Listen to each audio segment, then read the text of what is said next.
ऑक्टोबरमधला शेतकऱ्याला सांगू इच्छितो की 4 ऑक्टोबर 5 ऑक्टोबर 6 आणि 7च्या दरम्यान परत राज्यात एकदा पाऊस येणार आहे, म्हणून हे 4 ते 7 ऑक्टोबरचा अंदाज हे सर्व शेतकऱ्यांनी लक्षात द्यायचा। पण राज्यात मात्र आज म्हणजे आज 28 तारखेला मात्र राज्यात पुन्हा एकदा पूर्व विदर्भ, पश्चिम विदर्भ, दक्षिण महाराष्ट्र, उत्तर महाराष्ट्र, कोकणपट्टी, खानदेश, मराठवाडा सगळीकडेच आज दुपारनंतर मध्ये रात्रीच्याला पाऊस पडणार आहे। पण उद्याच्याला मात्र पावसाचा जोर कमी होणार आहे, उद्या सूर्यदर्शन होणार आहे, हा अंदाज महाराष्ट्रातल्या सर्व शेतकऱ्यांनी लक्षात द्यायचा। खास करून जास्त आता मध्ये आजच्यानं मराठवाडा आणि पश्चिम महाराष्ट्रातल्या शेतकऱ्याला एवढं काही घाबरायची गरज नाही, कारण की आज जास्त पाऊस मुंबई, पुणे, उत्तर महाराष्ट्राकडे जास्त पडणार आहे। मुंबई, पुणे, उत्तर महाराष्ट्र, इगतपुरी, नंदुरबार, धुळेकडे म्हणून हा अंदाज सर्व शेतकऱ्यांनी लक्षात घ्यायचा। तसेच डग साहेब तुम्ही सांगितलं आहे आता हे पाऊस विश्रांती घेणार आहे, पण 5, 6, 7 तारखेचा पावसाचा वेग कसा राहणार आहे? असाच मुसळधार राहणार आहे का कमी प्रमाणात राहणार आहे? हां, म्हणजे सांगायचं झालं तर जे 4 तारखेला जे पाऊस येणार ते देखील असाच प्रमाणात राहणार आहे। ते काय होणार आहे, 4 तारखेला विदर्भाकडून सुरुवात होणार आहे, म्हणजे विदर्भाकडून काय येणार 4 तारखेला विदर्भात आगमन करणार आहे। वर्धा, नागपूर, भंडारा, गोंदिया, चंद्रपूर, यवतमाळ, वाशिम तिथपर्यंत 4 तारखेला सुरुवात केली। 5ला तो पाऊस मराठवाड्याकडे येईल, 5, 6, 7ला परत तो पाऊस काय होईल मुंबई, पुणे, नाशिक तिकडे जाणार आहे।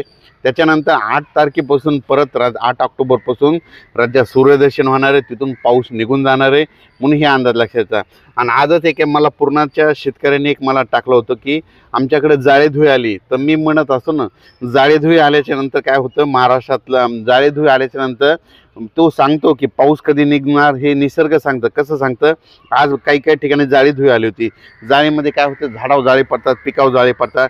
जाळीधुळी आल्याच्या नंतर कंप्लीट 12 दिवसाला पाऊस निघून जातो। आणि या वगैरे तुम्हाला सांगतो आज पूर्णा तालुक्यामध्ये बऱ्याच ठिकाणी काय झालं, आज आहे 27 तारीख, आज आहे 27 तारीख, 28 तारीख, तर आज देखील जाळीधुळी आली। तर मला सांगू इच्छितो की आज देखील म्हणजे आजपासून कंप्लीट 12 दिवसाला पाऊस निघून जाणार हे संकेत आजच महाराष्ट्रातल्या शेतकऱ्यांना त्यांनी दिले।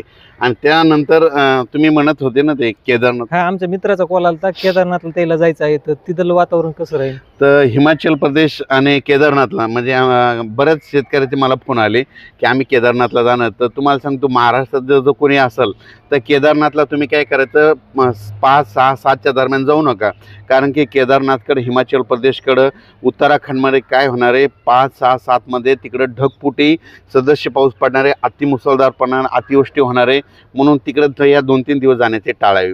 नंतर गेलं तर काय हरकत नाही, पण सध्या तरी 5 ऑक्टोबर 6 आणि 7च्या दरम्यान तुम्ही जाऊ नये। साहेब ते तुम्ही 5, 6, 7चा पाऊस सांगितला ते सगळीकडेच राहणार आहे का पूर्ण? जे 4 तारखेला जे पाऊस येणार आहे ते सुरुवातीला विदर्भ होणार आहे, म्हणजे सगळीकडे तो काय होणार विदर्भातून सुरुवात होणार आहे, पुन्हा विदर्भातून मराठवाड्याकडे जाणार आहे, मराठवाड्याकडून पश्चिम महाराष्ट्राकडे जाणार आहे, पश्चिम महाराष्ट्राकडून उत्तर महाराष्ट्राकडे जाणार आहे, उत्तर महाराष्ट्राकडून गुजरातकडे जाणार आहे, आणि 8 तारखेला मग आपल्या महाराष्ट्रात सूर्यदर्शन होणार आहे, म्हणून हे देखील अंदाज लक्षात द्यायचं। ज्यांचं सोयाबीन काढायला आलं असेल तर तुम्ही काय करा, एक तर तुम्हाला काढायचं असलं तर उद्या 29 तारखेपासून तर 3 तारखेपर्यंत 29, 30 5 दिवस तुम्हाला काढायला वेळ आहे। आणि त्याच्यानंतर काय करायचं 8 तारखेपासून चांगलं सूर्यदर्शन होणार आहे, राज्यातला पाऊस देखील निघून जाणार आहे, म्हणून हा अंदाज लक्षात घ्यायचा। धन्यवाद।